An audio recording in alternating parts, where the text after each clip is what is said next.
He was sitting in the coach's booth alongside Coma, but not going to be coming in, and I think that makes perfect sense. Smash, no notes as far as how he performed in the last game. And let's have a look to see what's going to happen this time around. Still a lot of things that have been banned throughout the entire series. Things like the Azir that's been permabanned. It's going to continue being so. Ambessa also taken away every single game. The Rumble actually just escaped the first game, but then was banned in the second one. Could be a big thing to look at here moving into game number 3. And KT keep banning the Azir. It'll be the 3rd time in a row in this series. With Faker not enjoying the Yone as much as a lot of our mid laners, and no Zeus on this roster anymore, they've been banning that pretty consistently through the LCK Cup, and that's going to be a continuation here. The Ashe is taken away, the Kalista is gone. I think a lot of people with questions about what Smash is going to play. He's known for his Caitlyn, but they're actually going to ban it, which makes you wonder what sort of pick he's looking for here that could be punished by Caitlyn, because locking it in at this point as a ban face up is a little bit strange. Yeah, the Rumble also is a consideration, like you mentioned. Yeah, it could be a Zyra Khan angle, perhaps. Could be. As Zyra is going to be banned away. Not quite Zyra, but is going to be Zyra. And there was a Vi used in the first game, so that is not something that can be first pickable here. Aurora, Rumble. Yeah, that's what we mentioned earlier on. I wonder if, like, cuz BD are going to be considering playing that Aurora Nocturne into a Rumble here to really make it difficult to play out, because you have a lot of power with that combo. It makes playing Rumble so difficult and can be a big threat to the Rumble in side lanes. Just so crazy that that combo hasn't been utilized yet, and we haven't seen Aurora at all the way into game 3, and it's open. Jin Zhao first. Yeah, Xin going to be the option. And so that Aurora that you're talking about, up and available, a possibility for BDD or Perfect to go towards. And that's Rek'Sai, but that's just because he's referencing his debut champion, in fact.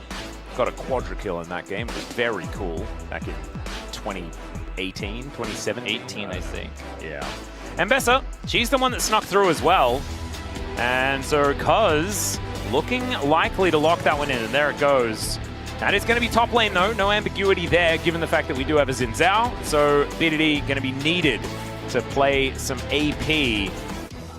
Yeah, very and Zyra Khan. This is what I was expecting. With the Caitlyn ban, it just felt like Zyra Khan.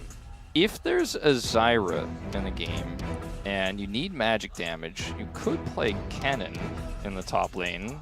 Ooh, that'd be weird. It would be weird. We haven't really seen it this year at all. I'm not saying that's what's going to happen. Ziggs could also be a little bit of magic damage. You could poke a Zyra Rakan out of lane with a little bit too and start to get some turret value.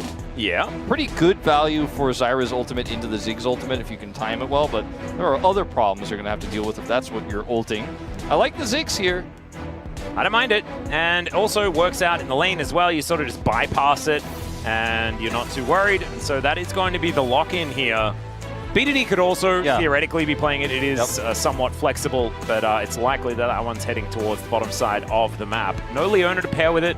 Alistair stock going up a whole lot, you could imagine. Also, Nautilus, pretty good here too. Nocturne's going to get banned by KT Rolster after not locking it in themselves. Yeah, there's the Alistair. Yeah, Oner known for his Nocturne. The Alistair you mentioned is super obvious here. This last jungle ban, assuming it is going to be a jungle ban, will end up being here as, I mean, Maokai could be a strong consideration. I think Maokai is pretty strong here for T1. Kind of works. The Rumble pretty well. See what they do decide to take away. Has Sejuani even been looked at yet? I don't think so. So Lee Sin going to be the ban though. Of course, that is one of Oner's best champions ever. It's got a certain skin on it that Yukal was using earlier in the day. There's the Talia that we were talking about before. Yeah, I think Talia makes a lot of sense as a ban here. Orianna is also another option. Nautilus was... Nautilus, okay. This is the other pick they could have just banned away instead. Going to give us some additional safety to BD. It works out pretty well into Xayah because if she uses her ultimate, you know, you can lock her down, or you can get her ultimate out with it. And it's also somewhat difficult to time, but I think Smash will be able to work that out. But that gets locked in, leaving the Ziggs flex still as a possibility, but again, unlikely, as Viego is looking like Oner wants to opt into here. Viego and Rumble has been a tried and true setup for so long, just simply because Rumble's ult damage is so high that you could just blow somebody up and then transform into... Oh, it's Pantheon! Okay. Flavor of the month, man. Yeah, Lucid debuting this one a little bit earlier, and Aurora makes it to 5th pick, Game 3 on blue side. I really like this draft here for T1. It's going to take a lot to convince me that KT Rolster end up with a better one. Ziggs made me... Fizz made me so excited. Fizz and Ziggs in the same game, that confused the heck out of me. Swain's also fun. Don't like Swain. I do like BDD on Syndra. I don't like Swain. I love Swain. Swain's great, and it's Noxian themed. That's what we're about. Ambessa and Swain? Oh, we are getting all the way to the top of Noxus right now. Swain is so incredibly vulnerable, though, I find, in a lot of these team fights. And the Rumble ultimate, as well as Aurora's gap, like, not gap closer, whatever the opposite is, her weirding is to give her some distance, right? Where she can play around him really well. And in team fights and in side lanes, the Swain is constantly going to be a potential collapse target. He doesn't offer a ton of side lane power to empower the Ziggs and set up getting turrets off the map. Now, what he is going to offer, though, is a lot of power into Xayah, because he's very sticky. If he can actually continue to build his ult up and stay on top of her, yeah, she can ult, but he's just still there. You know, he's still threatening you. Yeah. And in longer fights, if he can actually get online, he is strong there, but it's so difficult to pull off. He can set up some really nice never moves and maybe snowball some early team fights. KT fans praying for the victory, but I'm going to have to lean very heavily towards the both incredibly robust and incredibly meta, strong champions that T1 have on their side. Even like these days, I'm not as big of a Xayah anti as I used to be in Fearless. One of the best options I think T1 could have gone for here. Yeah, no, and it was seen a mile off, right? Yeah. You see that Caitlyn ban, and you're like, well, they probably want Xayah Rakan. And they're going to get it. The only thing that's a bit of a question mark, I guess, is the Pantheon, but we've seen that that's already worked pretty impressively well by Lucid, not by Beryl, but Lucid definitely did find some success. Here on the side of KT, looking a bit more experimental. We'll see how it does go as we jump onto the Rift for the final game of the first telecom war of the LCK Cup 2025.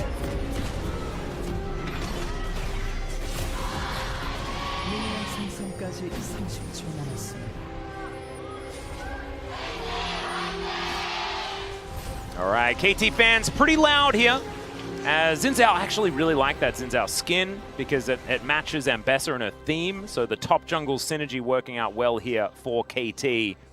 T1 on the other side, like you mentioned, I mean, these are just some really good champions. Tried and true, you know, very safe, very, you know, easy to set up compositionally. Like Oner stuns somebody, you've got feathers for that, you've got an equalizer for that. You do have a Nautilus to, you know, at least get a Featherstorm out from Smash. Things like this. We've seen Lahens make it work very well into Xayah's. As T1. Big ward here. Yeah, this is Oner face checking, and the bomb does come on through as he gets pulled back by the never move. There is the hook landing as well. The rest of T1 will turn up. See who's going to win out as far as summoner spells are concerned. No one actually blowing any just yet. As Keria diving forward, the flash out from Cuz is going to be that first one. Never move on to 2. No one's dead just yet though. Smash laying down all of these feathers. Oner so close to dead. This battle for the Raptors is nutty.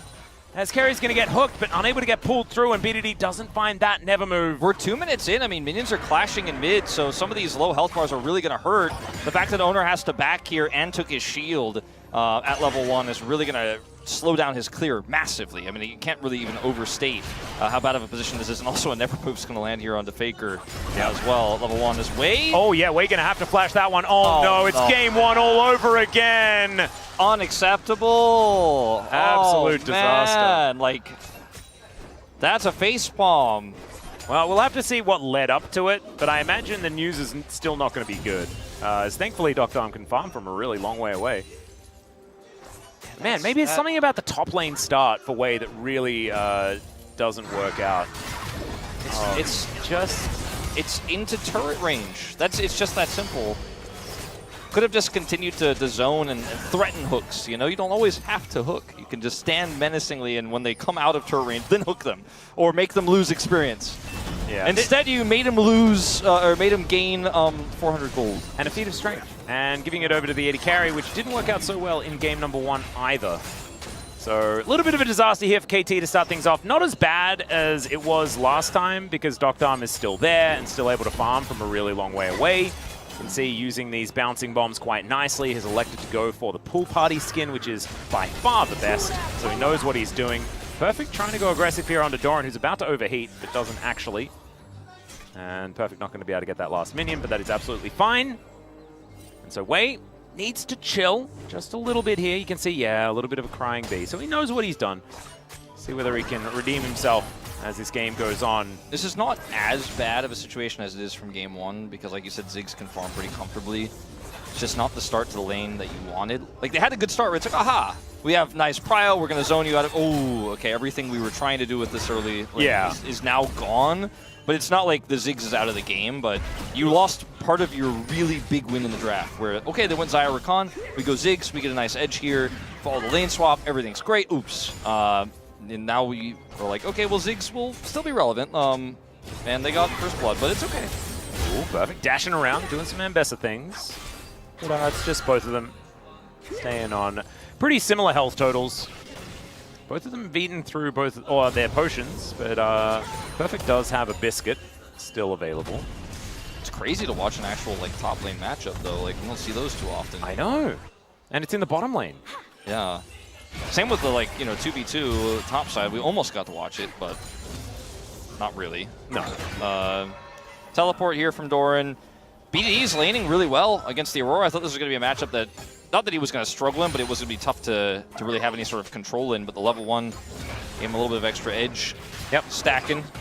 The power of the Sith Lightning, as Faker does land that combo, and that is going to make BDD's life a little bit more difficult. Should be able to hit that Demonic Ascension relatively soon, though. As, man, like, Swain is so cool now. Since, like, the visual update. Yeah. Just looks rad. It's got so many birds and animals all over the place. This Vision of Empire landing, actually pretty nice, but the answering damage from Faker is also very nice. Skin is just so, I don't know, like, regal. It's Ned Stark. Yeah, right? If Ned Stark had, like, lightning hands and, like, could use magic. It's what I imagine, like, what's her name from Frozen? Elsa? Yeah. It's what I imagine her dad would look like. Oh, I'm behind you on that one.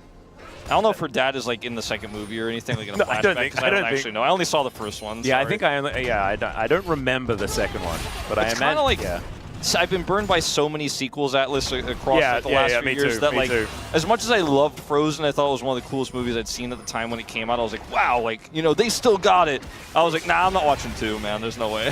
you never should. I think we all saw Lion King 2, and we were like, well. Yeah, Toy Story is the exception, not the rule. Yes. As is Austin Powers, I think, also to a certain extent, but it's a little bit different. As okay, Smash diving on forward. Keria is going to look for Doctor, doesn't quite get it. Good flash out, but they do manage to get the summoner spell in trade for just Keria's 2 summoner spells. Cuz going to be taking down this dragon though, as the grubs are collected on the top side. Yeah, so it's a trade of grubs for dragon, but also they have this dive set up here potentially with Oner. No wave though just yet, so that's going to be enough time to crash, or before this crashes for them to get away, but it means they're going to lose farm. BDD wants to come over here and make an impact. Oh, okay. Well, Wei is going to get back to the turret because Dr. he can teleport in. They do manage to claim themselves a plate.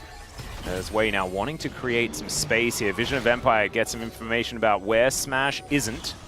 Teleport will get the Ziggs over. Really nice pressure relieve there from BDD. Just kind of roams up and then goes back down. He doesn't have to get a kill to get them out of there. And that was pretty huge because, Dr. lost some farm from that, but it could have been much worse. Could have been dove. Good play from Oner to come up there and threaten that.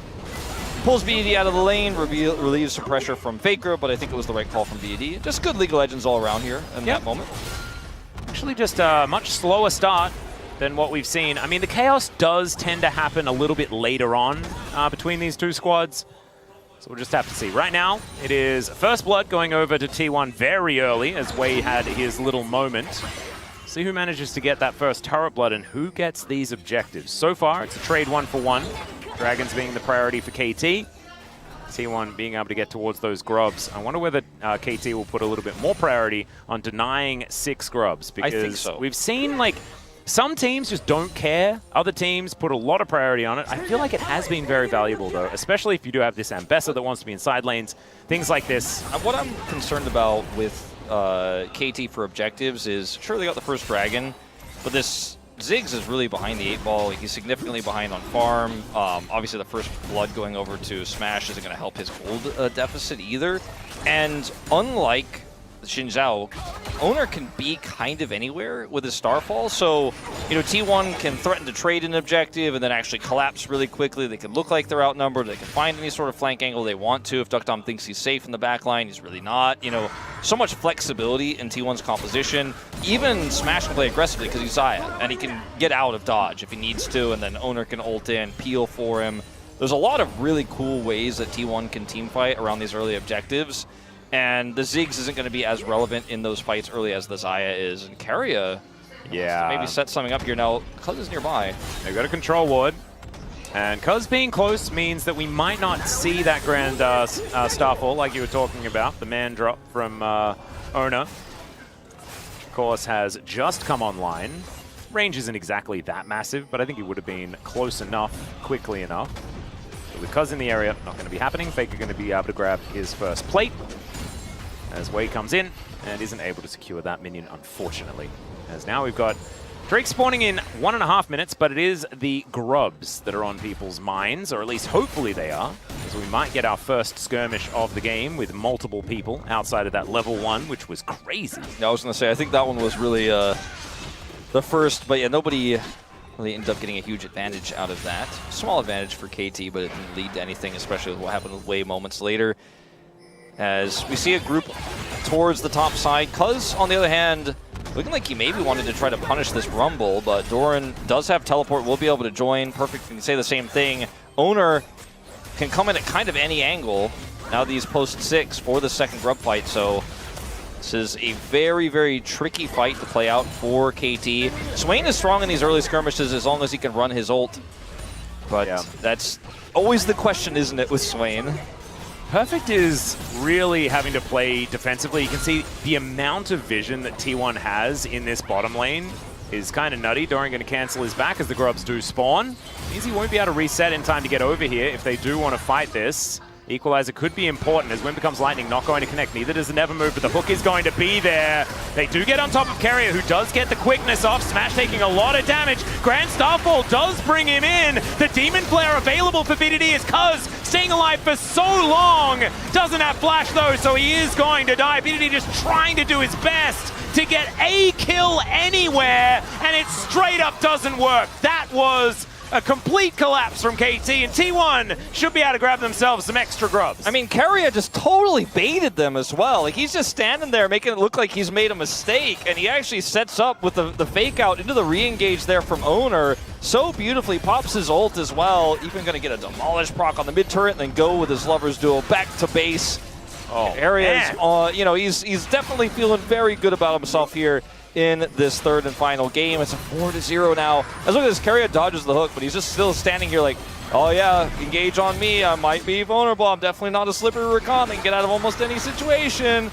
Oh, they hook him, and he sets up the charm, gets the knock up, goes back to Smash, sets up the feathers, and then boom, in goes Pantheon with the man drop, and then Faker drops his ultimate on everyone. The problem with Swain, too, in these types of skirmishes is if you're not winning it, you're not getting out either. You know, a lot of mid laners can go, well, nope, I guess we lost this one, but I'm peacing. Not Swain.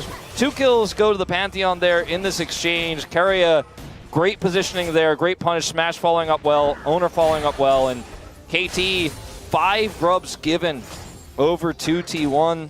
Oh, they were able to actually... No, they weren't. That's 6. Should be 6. But T1... The last one up still? I think they may have just left one in the pit, perhaps. Yeah, I guess... I think that's actually the case. Well, Mountain Drake going to be up and available. Earth, Wind, and Fire. An opportunity here if we get another Infernal Soul. Kind of nuts. T1 should be able to get this. I think they got 6, by the way. I think this is bugged because they have 2 feats of strength, right, on the objectives. All right, yeah. So they have to have got all. Yeah, they had to get all 6. That's the 2 that they managed to get.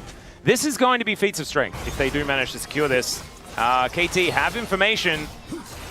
Mega Inferno Bomb could actually just be thrown in to see whether he can steal it away, but they don't have the information. There it goes. Doctor is waiting for it, but waiting a little bit too long. He's just juggling. Yeah. Yeah, I can't see the grubs on any of the T1 players when they're clicked on either on the bottom left where they normally show, so bizarre what's going on. I'm pretty sure they have 6 though. Yeah. If you're watching at home. That's what I'm assuming, because otherwise the feats of strength just would not be there. And you can see now that the boots are looking a little bit cooler than the other way. There's just too much evidence to suggest that they have all 6 grubs, I would say, at this point. It's elementary, my dear Atlas. Yeah. We don't actually need Sherlock, by the way, Sherlock. So it's fine. We've confirmed it. Everything's A-OK. And BD now level 9. Just gonna have to go back home. And you can see the money is just all T1 favored, and I feel like I saw what KT were angling for, right, with this draft. I just don't know whether now it's ever going to be able to get off the ground, you know? Yeah, no, I to be honest, I kind of didn't really see it. Smash really wants his red buff, and he will be able to get it. He will get it. He's just got to stick his hand like kind of over the pit real quick, and then he'll absorb it. I don't really like the Swain pick here. Now, the other option he was looking at potentially was the Syndra, which has similar problems. What about the Fizz? The Fizz? Fizz would have been sick. It would have been exciting. I don't know if it would have been good. It would have been another threat for the Xayah. Shark! Sharks are cool. They are so cool. Maybe it's because I'm Australian. I just like sharks more. I don't know. Yeah, Shark Week probably isn't as special for you guys, is it? I think that's just a week.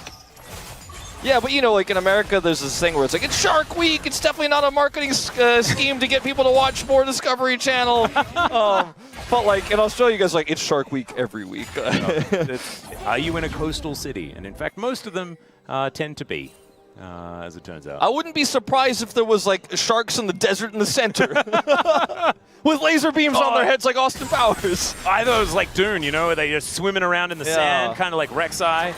I think very cool. The Syndra, the pick that he considered, would have had similar problems. Like rate for engagement doesn't really set up the Ziggs incredibly well, and you know you don't have consistent damage. The Swain fixes the damage problem, but is a fairly risky pick. It isn't going to be great into the Aurora, and then you know the Ambessa is fine in isolation, but can be kind of tricky into a Rumble who's knows how to play Rumble really well into a melee matchup. And Doran kind of he's done that quite a bit. He's found a lot of success with that. So. You can find some threat there maybe in the side lane if Cuz plays through you, but he's got to patch some holes elsewhere, if you know what I mean, especially with how level 1 went. Now, I mean, it's still a playable game here for KT. Like, the deficit was there in Game 2, and they were able to come back. This isn't that same style of game, though, where you can set up a pick. It's just not really, I mean, only BDD can maybe pull somebody in with a never move, and then you have a big bomb dropped on their head. That could work. There's just a lot of get-out-of-jail-free cards. Even the Pantheon could just put up a shield and be like, I'm fine. Yeah, the Pantheon kind of works very similar to Braum, which is a little bit scary because Braum has found a lot of success so far in the LCK Cup. Doran now by himself here in this bottom lane. Perfect does have his Eclipse done. Also a cheeky Hex Drinker to keep him alive in the lane, especially when there's double AP. That makes a lot of sense. And maybe this is the time, right? Like, Arylize is complete. Like, BDD has got some utility. Really does need Leandries and a bit of extra damage before he's really a threat.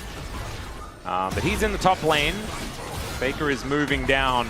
T1 just have so much damage if they do decide to turn, and they have decided to turn. In comes Doran, looking for that equalizer angle as Public Execution as they dive in on top of Faker. Can they actually kill him, though? The answer is yes, but they'll lose their Nautilus for it. Cuz has that Crescent Guard. BDD just trying to get this Demon Flare to do some more damage. It does do a fair bit off the back end as Cuz locks down the Rift Herald, and that was a better fight for KT. Yeah, that was, you know, you could start to see some of the Swain value in those types of extended exchanges there for BDD. Everyone for T1 just has to kind of disengage and get away. The equalizer was pretty good for Doran. It's not leading to any big kills or anything like that, but the damage alone makes it really difficult for KT to stick around and continue the fight. We'll be able to stop this back as well. Oh, maybe not. Flashing on top of BDD. The Never Move does connect, but he doesn't want to bring him closer. There's the Sith Lightning! And BDD grabs the solo. Or Doran dies. I don't know what you really want to call it, but now we've got Shelly making her way out, and she'll get a charge into this outer turret as well, and maybe they'll be able to get themselves a turret. Yeah, like maybe we'll call that the curtain of Otacon, the little wall there that he had that obscures vision.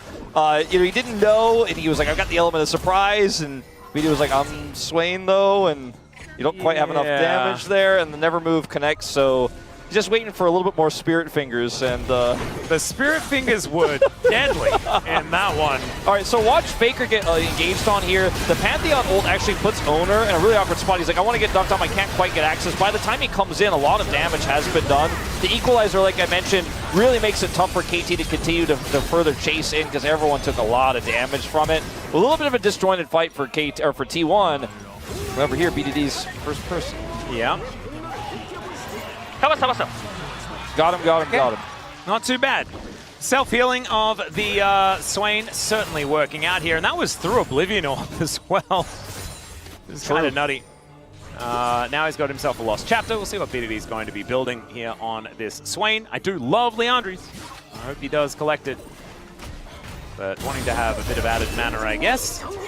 These small victories for KT add up a little bit. Getting this next dragon fight would be a large victory, which would help propel them potentially back into this game. BDD does have teleport, so he can be here at a moment's notice. Needs to catch some critical targets here in order to win this game, or win this fight rather. And Duckdom's got flash, so a little bit safer. He's going to clear this wave out. Yeah, Oner does get some shoes together as well. His Merc Treads are allowing him to book it down towards this dragon fight. Duckdom and Wei in the Banana Brush. We know Banana Brush control, so incredibly powerful. Oner wants to ult the backline, but he also wants to stay close to the dragon so he can secure that smite. Yeah, there's the never move as Faker takes the turret on the top side, immediately teleports in, is now perfect. He's going to spot the Grand Starfall. That means that Oner going to be moved out of the way of the equalizer as well, not in position. As KT, they regroup, perfect on that flank angle, wants that public execution. And T1, they do not want to risk it. I think that's smart. Vision of Empire does give vision. As Cuz almost just blows up. Mega Inferno Bomb avoided by everyone. Yeah, that was kind of the saddest Ziggs ult I've ever seen. Yeah, it was not a great one. But that's just another turret here for T1. So yeah, T1 made the right call. Don't take a bad fight there. Just simply back away. It's only second dragon here for KT Rolster. It's not sole point. It's some useful stats for the Ziggs and for the Swain, but ultimately getting a second turret instead is probably for the best. And Oner's ult there, got him into the backline, but he was like, I can't actually isolate a target here. KT will trade a turret back, which is nice. Yeah, it was perfect, like being able to spot the Grand Starfall before the icon actually happened on the ground, right? Because otherwise, I think the combo would have been good enough. Yeah, and KT, because of that spot, because of the rotation, they just are able to kind of warp the fight away from T1's strong points, the Aurora engage that Faker was hoping for, and just grab Dragon and play safe and sit behind the Dragon and let Duckdom's poke kind of do the work there. And I thought that was a really nice reaction there from KT, and despite, again, a huge deficit for them in this game, they're really keeping their cool, which is really nice to see. Controlling an area is something that they're pretty good at with this composition. It's, of course, what Swain is sort of built for, but you also have the Ziggs that has this minefield. You can be very frustrating. And also farming from a large distance, so not having that outer turret in mid lane is less of a detriment, I guess. And the Xayah that's on 2 items, if she can't actually get into range because of all those threats, because of the Swain, because of the minefield, because of the threat of potentially getting caught by Wei, it doesn't matter how much gold he has and how many items he has if he can't really get into range to auto. And if KT have prio on these objectives like they have been able to try to manage to have in these last 2 dragons they've taken, then it's still winnable for them despite a gold deficit. So let's see what else they can get done here, because KT is really surprising me today. Yeah, perfect as well. I think his Spidey senses are tingling as he wants to get something in this brush. Yeah, face checks, and unfortunately the Spidey senses weren't tingling in the right direction as Cuz is going to move on over. He is running so fast. Mega Inferno Bomb will save the top laner of KT. Nicely done by Duckdom. Pretty defensive though, won't have that tool as he is also trying to do some face checking. Please don't. Is what I would say to that, as Wei looks for the hook, does not connect it. It's crazy we have another Infernal Soul, by the way, statistically, that's pretty unlikely. It is actually Earth, Wind, and Fire, though. I love that. Doran's going to get another turret here. I don't think there's any way to answer. Perfect has TP, but isn't going to opt into it, and so that's just going to be more gold in the Rumble's pocket, which is pushing him closer to that Void Staff. Likely could be a Crypt Bloom, but make Mooney upset, so I hope it's a Void Staff in this situation, especially considering the MR that's been built up here by his opposition. Perfect having that Maw online now for the side lane matchup. BDD, you can see, is, slowly but surely starting to be a threat in terms of getting his items online. His Rylai's makes him kind of this big bruiser in team fights. The slows make it so difficult to get away from him. It's exactly what he wants. He wants everyone to be kind of stuck in his ultimate, and it makes it easier for him to never moves and stuff like that as well. We'll see if this next fight here on this next dragon, KT can maintain that same prio. Could be on Otacon, but it'll likely be on this dragon, given the, you know, fairly even game state, even though T1 have a big gold lead. Like, KT are still winning fights, but they're still able to set this up. So I'd say T1 aren't going to throw it all away on an early Otacon. It is on the opposite side of the map of the dragon, so KT also have the opportunity to potentially try to trade. But I want to see if they can maintain prio, because that is the whole name of the game for these team fights, working down gold like they did that last time. Yeah. I'm wondering. So, Keria able to dash his way out of the never move that BDD did throw at him. I feel like Keria has been so good this game as well. So clean. He's found some amazing quickness angles, and the fact that KT were able to actually come out ahead in the last fight, it's kind of a huge deal, just because he did get so much value. Still, KT just holding on, and they've got a Ziggs composition. That's kind of what they want to do. I don't know whether necessarily you'd say that KT like outscale, and it's like, it's if you don't manage to do this, then you're doomed. But BDD now has his 2 items complete, and it's going to get scarier and scarier. I do feel Malignance is really good for Swain as well, so this 2-item spike is actually pretty good. The lack of range for, you know, Xayah, and like the fact that Faker needs to kind of be in the thick of things to set up his ultimate means that there's almost a Phalanx-esque type of scenario that KT can set up if they have prio.